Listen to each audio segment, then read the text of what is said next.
আজকে আলোচনা করব পিএম ধনধান্য যোজনায় কি কি সুবিধা পাবেন, কারা এই প্রকল্পে আবেদন করতে পারবেন, কত টাকা পাওয়া যাবে এই প্রকল্পে আপনারা যদি আবেদন করে থাকেন। সমস্ত কিছু বিস্তারিত আজকে এই ভিডিওর মাধ্যমে জানতে পারবেন।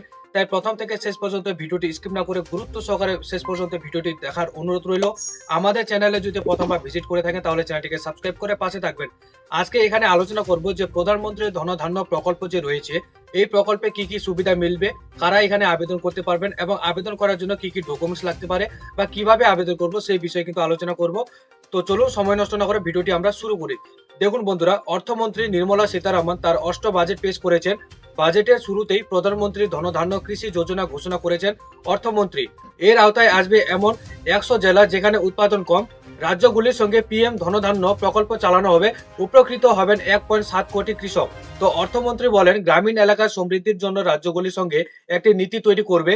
তো বাজেটে কৃষকদের জন্য প্রধানমন্ত্রী ধনধান্য যোজনা ঘোষণা করা হয়েছে। একই সঙ্গে বিহারে মাখানা বোর্ড গঠনের ঘোষণা দেওয়া হয়েছে। তো গ্রামীণ এলাকায় কর্মসংস্থান বাড়ানোর দিকে সরকারের নজর রয়েছে। অর্থমন্ত্রী বাজেট বক্তৃতায় বলেছেন যে বিহার মাখানা বোর্ড গঠন করা হবে।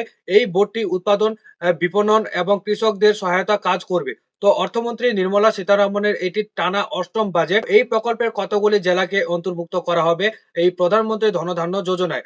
দেখুন, এখানে বলা হয়েছে প্রধানমন্ত্রী ধনধান্য কৃষি যোজনা একটি উন্নয়নশীল কৃষি জেলা কর্মসূচি যা 100টি জেলাকে কভার করবে।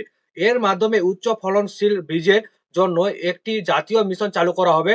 সবজি ফলনের জন্য বড় পরিকল্পনা নিয়েছে সরকার।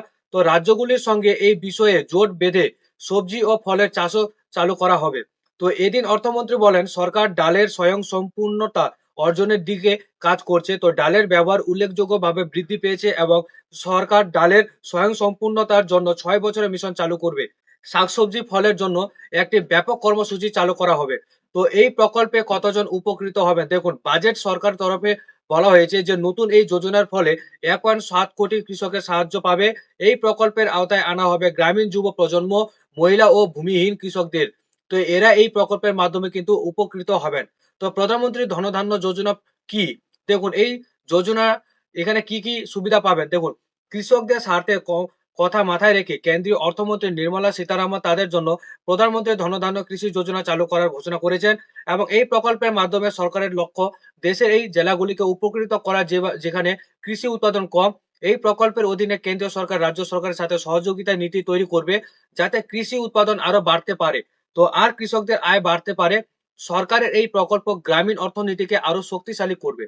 তো পিএম ধনধান্য স্কিমে উপলব্ধির সুবিধা, এখানে কি কি সুবিধা পাবেন? দেখুন, প্রধানমন্ত্রী ধনধান্য কৃষি যোজনার অধীনে কৃষকদের কম দামে উচ্চমানের বীজ সরবরাহ করা হবে যাতে উৎপাদন বাড়তে পারে। এর পাশাপাশি কৃষকদের উৎপাদন বাড়াতে বিনামূল্যে সার দেওয়া হবে।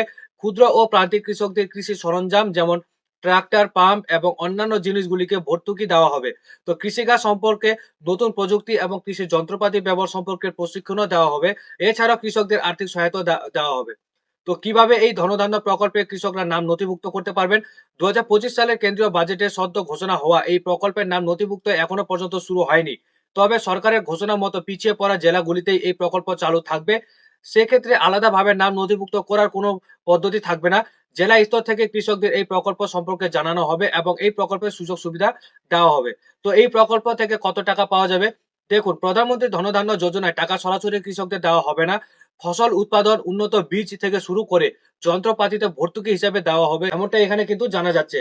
তো বুঝতে পারলেন এই ধনধান্য প্রকল্প যোজনা কি কি সুবিধা পাবেন, কারা এখানে আবেদন করতে পারবেন, আবেদন করার পদ্ধতি কি রয়েছে, সম্পূর্ণ বিস্তারিত আজকে আপনাদের সামনে কিন্তু আলোচনা করে দিলাম। আশা করি আপনারা বুঝতে পেরেছেন। যদি ভিডিওটা ভালো লাগে অবশ্যই একটি ভিডিওটিকে লাইক করবেন, কমেন্টে আপনাদের মতামত জানাবেন। আমাদের চ্যানেলে প্রথমবার ভিজিট করে থাকলে চ্যানেলটিকে সাবস্ক্রাইব করে পাশে থাকবেন। তো ভালো থাকবেন, সুস্থ থাকবেন। দেখা হবে আবার পরবর্তী ভিডিও নিয়ে।